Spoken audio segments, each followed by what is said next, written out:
뜻밖에도 아주 힘든 여행을 해야 합니다. 건강한 남성의 경우 한 번 사장할 때 나오는 정제의 수는 약 3억 개. 정제는 가장 빠르고 가장 강력한 최후의 승자가 되기 위해 3억 대 1이라는 엄청난 경쟁을 뚫어야 하는 거죠.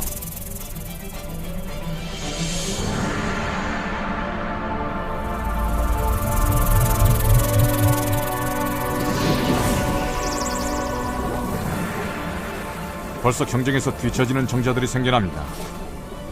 머리가 둘이거나 핵이 없거나 건강하지 못한 녀석들이죠.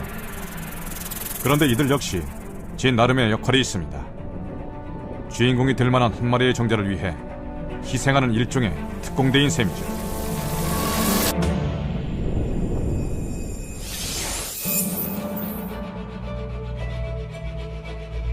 정자는 유전물질을 포함하고 있는 머리, 중간체, 그리고 긴 꼬리로 구성되어 있습니다. 머리 뒤쪽, 미토콘드리아 형태의 에너지 연료가 바로 추진력의 근원입니다. 정자 꼬리가 약 1000번 움직여야 1cm 정도 앞으로 나아갑니다. 난자까지의 거리는 약 18cm, 170cm의 남자가 5km를 수영하는 것과 같죠. 와, 추진력이 굉장해야겠는데요?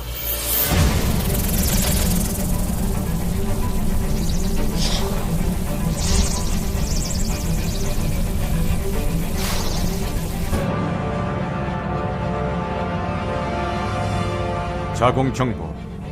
이제 정자들은 또 한 번의 어려운 난관을 넘어야 합니다.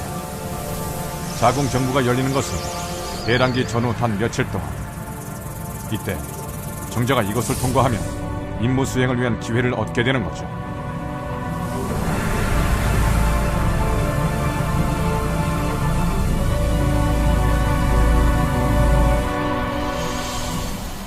자공 경보는 점액으로 가득 차 있습니다. 있는 힘을 다해 꼬리를 움직여야 이곳을 통과할 수 있죠. 힘없는 녀석들은 점액을 따라 그대로 몸 밖으로 배출되고 맙니다.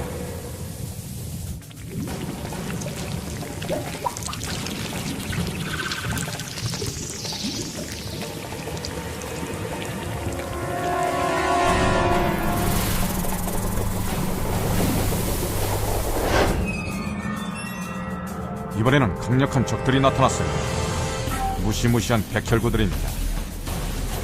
외부 침입자를 감지한 면역체계의 발동으로 출동한 백혈구들은 가차없이 정자들을 삼켜버립니다.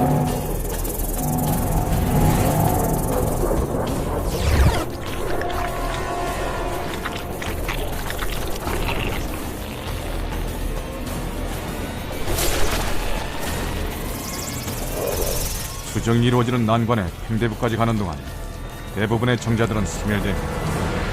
어머, 이번에는 갈림길이네요? 이쪽이냐 저쪽이냐 순간의 선택이 정자의 운명을 좌우합니다. 이건 실제 나팔관을 촬영한 건데요. 난자는 한쪽 나팔관에서 정자를 기다리거든요. 그러니까 난자가 없는 쪽 나팔관으로 향한 정자들은 불쌍하게도 난자를 만날 수 없는 겁니다. 난자가 있는 나팔관에 도달했다고 해도 아직 안심하기엔 이릅니다. 나팔관의 울창한 선모들이 계속 움직이면서 정자들의 전진을 방해하거든요. 아, 18cm 가기가 왜 이리 힘들까요? 와, 드디어 난자가 나타났어요.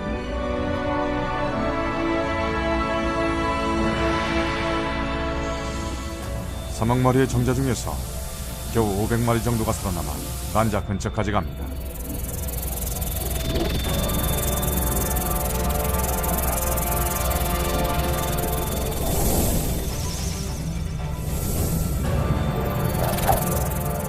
정자들은 커다란 난자 주위를 수영하면서 안쪽으로 들어갈 길을 마련하기 위해 했습니다.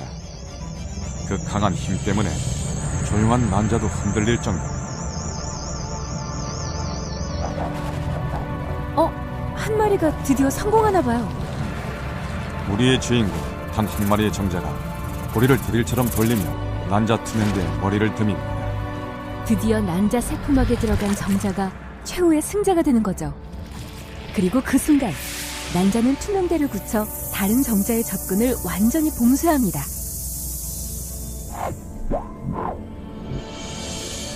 정자의 핵과 난자의 핵이 서로 잡아당기듯 융합합니다. 이 순간 유일무이한 유전적물을 가진 인간의 배아가 바로 뇌입니다.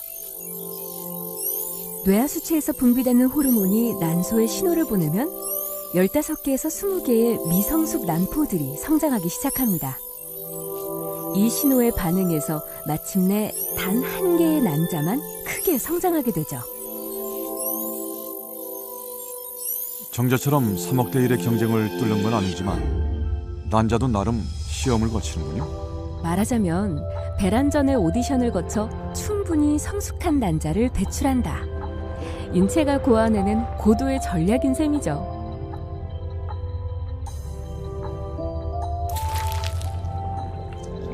난포가 터지면서 과립세포에 둘러싸인 난자가 배출되는데요. 이걸 바로 배란이라고 부르는 겁니다.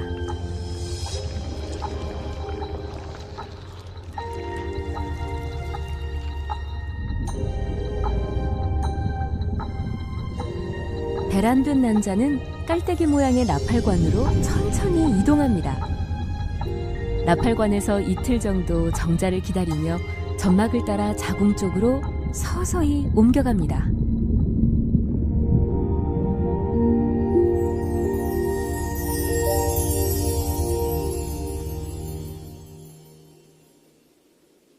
건강한 난자와 정자가 만나면 수정이 되는 거죠. 그런데 여러 개의 난자가 필요한 특별한 경우도 있습니다. 나이가 많으시거나 난소 기능이 나쁘신 분들은 잘 안 자랍니다. 그러나 이분은 난소 기능이 좋으셔서 이렇게 주사를 줬을 때 여러 개가 잘 자라죠. 이 까만 게 난포고요. 이 안에 지금 바늘이 들어갔죠. 들어가서 지금 난포액을 빨아들여서 지금 크기가 줄어들고 있습니다. 시험관하기 시술은 배란되기 전 여러 개의 난자를 채취해서 시험관 내에서 인공적으로 수정을 시키는데요. 난관 폐쇄나 자궁 내막증 등의 난임 치료법으로 쓰이고 있습니다. 시험관하기의 성공률은 평균적으로 약 30% 전후라고 합니다. 수정이라는 첫 출발이 결코 쉬운 일이 아니군요. 그럼요. 특히 비정상 난자의 경우에는 수정이 어려우니까 임신도 어렵죠.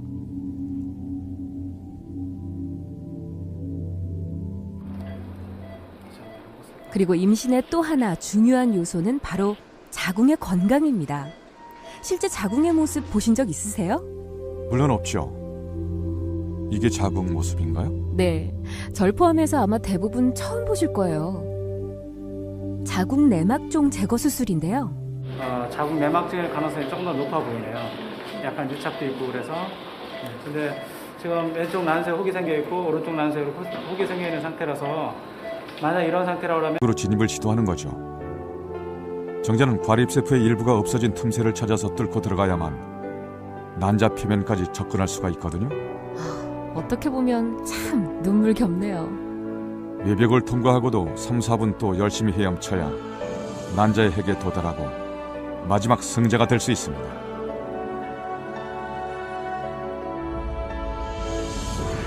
정말 어렵게 만난 난자와 정자. 수정이 이루어지면 그야말로 하나의 생명체가 되는 건데요. 수정란은 난관의 점막을 덮고 있는 미세한 선모에 의해서 자궁을 향해 이동합니다. 이동을 하면서 수정란은 난할이라는 중요한 과정을 거치게 되는데요. 2개에서 4개, 8개, 16개, 32개의 세포로 늘어납니다. 그 후 안에 주머니 같은 것이 보이게 되면 포배라고 부르는데 일부는 배아가 되고 일부는 태반으로 분화됩니다. 그리고 자궁 점막에 붙기 위해서 껍질을 벗습니다.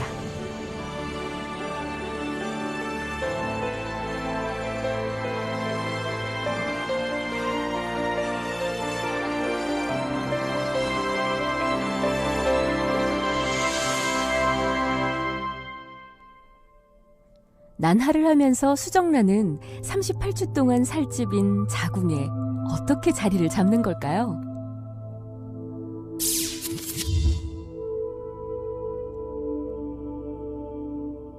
우선 자궁강 안으로 들어가기 위해서는 난관의 좁은 통로를 지나야 합니다.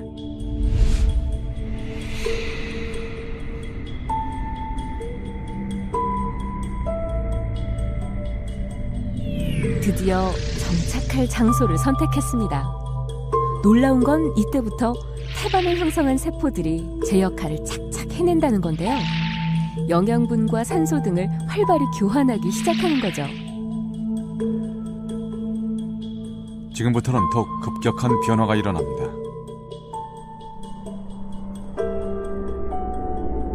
삼주에는 안쪽은 내장기관으로, 중간은 뼈와 근육, 바깥쪽은 뇌와 척수, 신경세포로 분화하게 될 외배엽, 중배엽, 내배엽 세포들이 왕성하게 분화합니다. 손으로, 심장으로, 눈으로 미리 예정된 순서대로 치밀하게 그 모양을 갖춰가는 생명. 이 지도를 페이트 맵, 운명의 지도라고 부릅니다.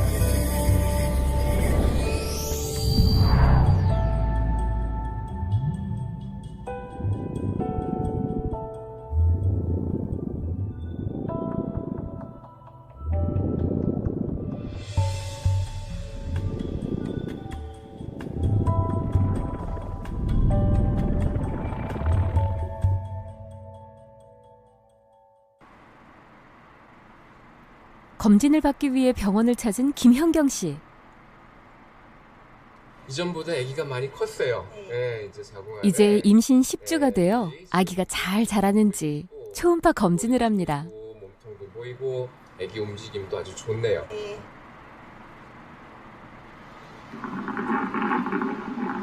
이전에 비해서 심장 뛰는 것도 훨씬 더 건강하게 잘 들리는 것 같네요. 거의 4cm 정도 크기에 10주 넘어서 10주와 11주 사이 사이즈가 되는 것 같아요. 애기 잘 크고 있네요.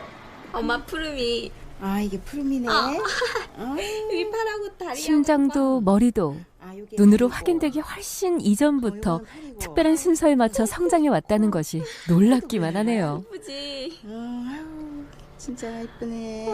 이것 봐. 많이 컸지? 많이 컸다.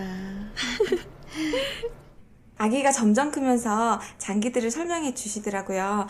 이게 위고 이게 심장이고 정말 신기했어요. 그런데 뇌도 벌써 두개골로 나눠져 있다 하더라고요. 그 작은 몸에 조막조막 장기들이 있다는 게 너무너무 신기했어요. 수정 후 첫 8주의 임신 기간을 배악이라고 부릅니다. 이 기간 동안 아기의 심장과 간, 허파, 장기와 팔다리 등 신체 조직이 만들어지는데 장기의 90% 이상이 만들어지는 아주 중요한 시기입니다.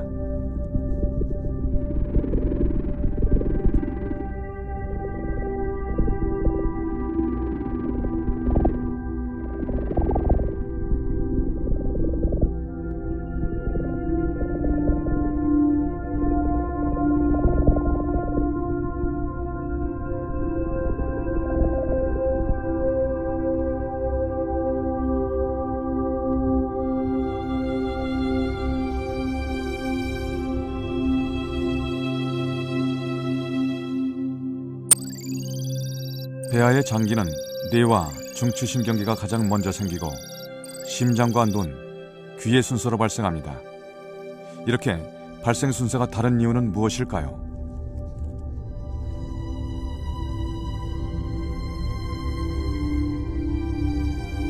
(3주가) 되면 조그만 배아에 핏줄이 보이기 시작합니다. 그리고 관처럼 보이는 심장이 생깁니다. 심장이 뛰기 시작합니다. 뇌가 없으면 심장이 뛸 수가 없죠. 이것이 뇌가 먼저 발생하는 이유 중 하나입니다. 심장이 콩콩 예쁘게 뛰어요. 5주가 되면 심장의 모양이 성인의 것과 유사해지죠.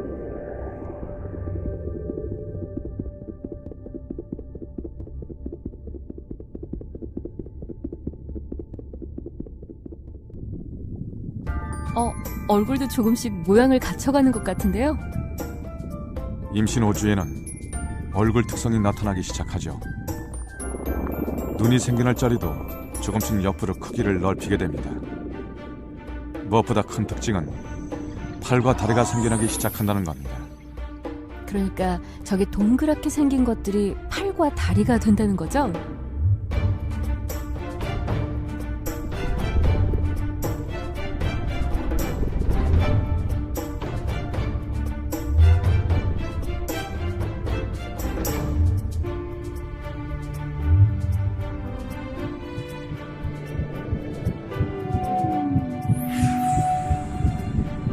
모주 때에는 머리가 몸 전체 크기의 절반을 차지합니다. 신경들이 온몸에 퍼져 있죠. 신경관을 둘러싼 세포들이 바로 척수가 되는데, 척수는 운동과 감각신경들이 모두 모여있는 곳이라고 할 수 있습니다. 더욱 놀라운 것은 신경관이 만들어지면서 곧장 1분에 무려 50만 개의 뉴런들이 새로 만들어진다는 겁니다. 하루에 7억 2천만 개나 되는 뉴런들이 만들어지는 거죠. 그리고 6주가 되면 뉴런과 뉴런을 잇는 시냅스가 만들어집니다.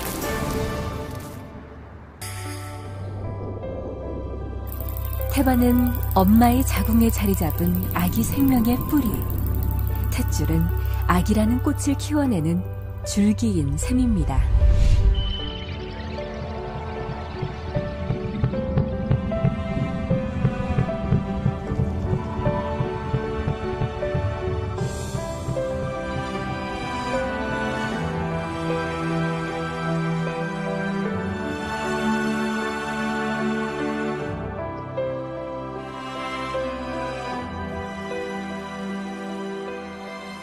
태아의 장기는 순서에 따라 발생하고 배아기를 지나 계속 성장합니다. 그런데 배아기는 장기의 90% 이상이 발생하는 시기, 따라서 이 과정이 제대로 이루어지지 않으면 기형의 위험도 커지게 됩니다.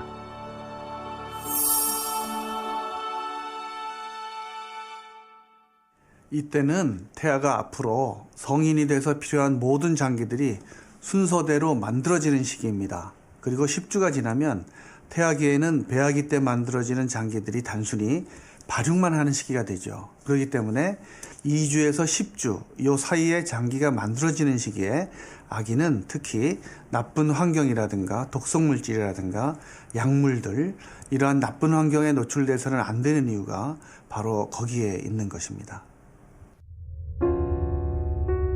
임신 6주가 되면 장기의 발달 속도도 빨라집니다. 그런데 특이한 것은 탯줄 속으로 장이 빠져나와 있다는 겁니다. 간이 커다랗게 자리를 잡고 있어서 위와 장이 자랄 공간이 없기 때문이죠. 8주가 되면 장기가 거의 만들어지고 9주부터는 장기가 다시 배 안으로 들어갑니다. 음.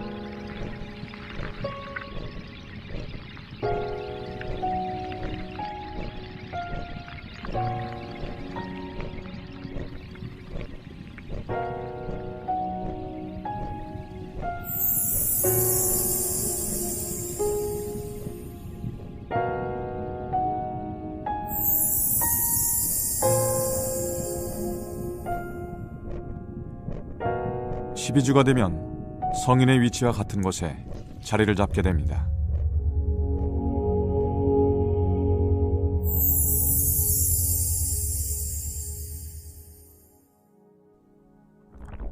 다른 장기와 마찬가지로 얼굴의 발생 시기도 매우 중요합니다. 특히 임신 6주부터 9주까지는 아기의 입천장이 만들어지는 때입니다.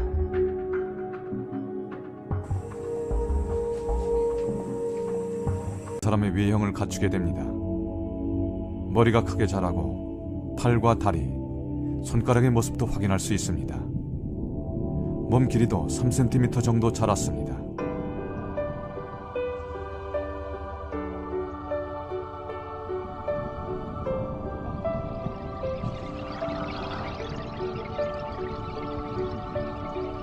이 시기에는 심장박동과 호흡, 근육을 주관하는 뇌가 발달합니다. 아직까지 관절이 다 만들어지지 않아 몸 전체를 움직이는 큰 운동만 관찰되지만 장기 형성은 거의 끝난 상태입니다. 다만 머리의 두개골은 아직 완성되지 않았는데 뇌가 더 자랄 수 있도록 공간이 필요하기 때문입니다. 자궁, 아기의 궁전. 엄마가 마련한 따뜻하고 성스런 궁전에서 아기는 기적같이 엄마와 만났습니다. 그리고 예정된 길을 따라 아기는 무럭무럭 자라납니다. 이 기적은 10달 동안 계속될 것입니다.